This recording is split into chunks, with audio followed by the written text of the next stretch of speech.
Well, this album was heavily inspired by Cats and Dogs, which was the B-side compilation that we did, and we kind of put that record together while we were kind of writing the songs for what turned out to be Adam and Eve, and I think that had a big bearing on this record because we were kind of searching through the 40 or 50, I think it was 45, 50, 46 songs that didn't make it onto albums, and we had this big choice of songs to put on this compilation record, and we kind of realized that there was a whole other side to the group which really hadn't been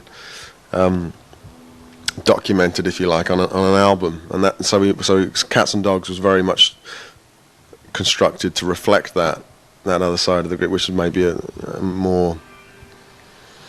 quieter side of the band, maybe a more broken down side to the group, and that record, Cats and Dogs, turned out very well, and those songs seemed to have a real relationship with each other, and from that we kind of started to think more that this record, the new studio record, could maybe reflect that kind of idea too. The idea that it's not just, it's less of a disparate collection of songs, more of a bunch of tunes which work together. It's not a concept record, but a record which leads you through to the end due to the songs having some relationship to each other. So that was the start of the idea for this record.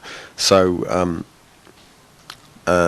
in terms of the sound of the record, it was to engender that idea of that people were going to stay with the record, we decided to turn the guitars down a little bit on occasions and try and suck people into the record through, for us, different instrumentation. So there's some different instruments flying around, and hopefully a warmer, more inviting sound to this record. Sort of more homey feel, like that you're actually like in some place where the band's actually playing for you. Yeah, I mean the idea was definitely to get people on our side and early on and to engender, try and encourage people to be on our side and get some kind of sense of make it a kind of personable record, in the sense that people would feel hopefully not alienated by it. I think we made a bit of a mistake with Happy Days. That a lot of people constructing the record as we did it's supposedly our heavy metal record. I really like Happy Days. I mean, I love the arrangement of the songs. Yeah. Oh yeah. Well, it's one thing that we don't like. I think that we got wrong, and I kind of regret. I think on that record, but I think that it put up a very kind of heavy frontage. Happy Days did, and you either dug it or you didn't. There was no sense of roping people in and then twisting around, then trying different things, which is what we tried to do on Adam and Eve.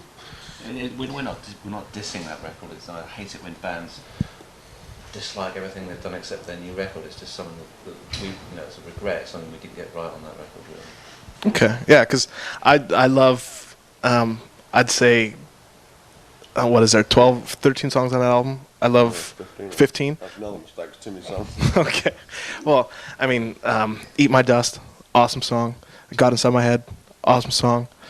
Judy Staring at the Sun is probably my least favorite song on that one. I mean, even though it was the biggest radio hit off that.